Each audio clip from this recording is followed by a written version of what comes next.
Who was Arjun? It's time we know some answers. Why was Jules not willing to see Jay? It's time her truth came out in the open. While Jules was in Suji's hostel room, listening to her spilling the beans, how she was cheated by arrogant Dinesh, Jay was driving the car in rain. He had come to the school that evening because it was raining. He thought he could pick Jules up before she left, but he was late. By the time he reached, Jules was already gone. She had gone to Suji's hostel on her own. Jay stood near the office entrance, rainwater dripping from his shoulders, as he asked the office staff, Julie, miss? One of them replied, She already left, sir. She asked Sujita madam's hostel address. That made him pause. Suji's hostel? He didn't go there immediately. Instead, he turned toward Hemalata ma'am's room because there was something he needed to know first. The corridors were nearly empty, only the faint sound of papers shifting came from the principal's room. Jay knocked gently. Hemalata looked up from a pile of files. Come in. For a second, surprise crossed her face, then warmth. Jacob? At this hour? Jay stepped in politely. Sorry for disturbing you, ma'am. Hema adjusted her glasses. It's all right. School's over anyway. This is just routine work. Tell me. Jay hesitated. Not because he lacked courage, because he wasn't sure how much he wanted to know. Last week, you dismissed a teacher. Hema's fingers froze on the file. The air shifted. What happened? For the first time, Jay saw guilt on her face and regret. A long silence passed before she finally spoke. That boy, he's my husband's cousin's son. Jay's jaw tightened. Hema sighed. I never imagined he'd behave like that. I thought he was responsible, but not dangerous. She looked away, ashamed. I asked Julie not to make this bigger. Jay frowned. Why?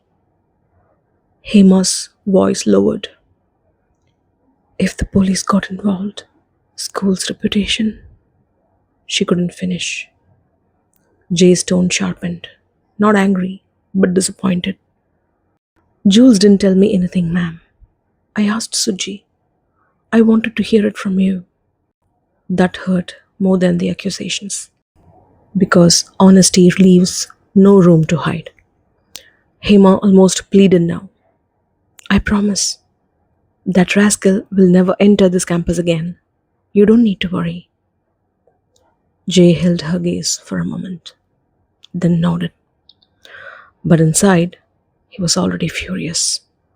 Not because Jules was harmed, but because she had chosen silence.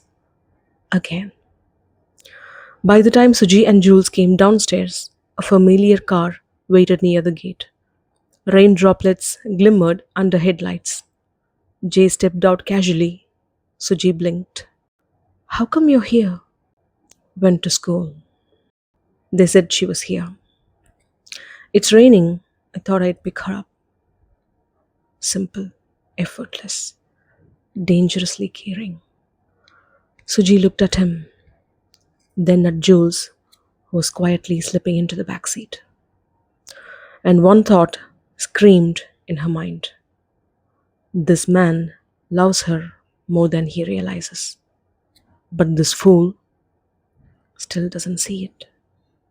And this needs serious fixing. The next morning, she arrived early to pick Jules up. Jacob was sipping coffee. He made sure Jules was out of earshot. He teased Suji. You're taking up the only job I like to do. Suji smirked. Someone has to, considering your wife prefers the back seat. Jay choked on his coffee. But before he could reply, Jules walked out. Ready. Expression unreadable. Conversation dead. At school, the annual day meeting was in full swing. Teachers debated dance, drama, chief guests, costumes, chaos. Then Anita Miss, ever enthusiastic, smiled brightly. Mrs. Julie Jacob could sing for the opening program. Silence. A chair scraped sharply. Jules stood up, eyes blazing. How many times do I have to say this? Call me Julie. The room froze.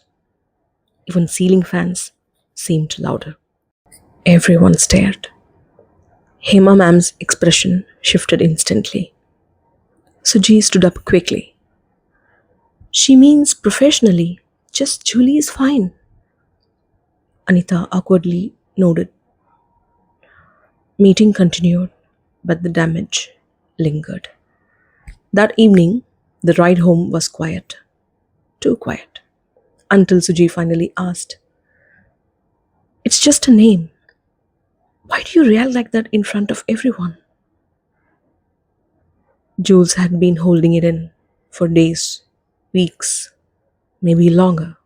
Now it snapped. Because we applied for divorce. Why should they call me by that name? Suji applied the brake so sharply. Not just because of Jules' words. A jeep had blocked the road. Dust, rainwater, men. 5, maybe 6. And then Dinesh. He stepped out slowly, smirking. Poison dressed like confidence. He approached the standing women. "Julie Miss, you threw me out of school, now roaming happily with this." Before Suji could explode, another man stepped forward, the gang leader. Rough, cold, and then his eyes locked on Jules. Recognition, dark and immediate. "Wait, haven't I seen you somewhere?" Jules' face drained. "No, no, no, no." Then he smiled, a cruel smile. You were with Arjun, weren't you? I searched all over Chennai for you." His voice dropped, deadly. "Now you're done." Suji turned sharply towards Jules. Shock, fear, confusion. "Who's Arjun? What is he talking about?" Jules couldn't breathe. The rain had just started. A storm inside her heart. Because some pasts don't stay buried, and some names written like storms. It's time we know some answers. Who's Arjun? A forgotten lover? A mistake? A savior? Or the truth that could destroy everything? Stay with me for the next episode. This is Between Love and Truth, where love is deep and truth runs deeper. Thanks for listening.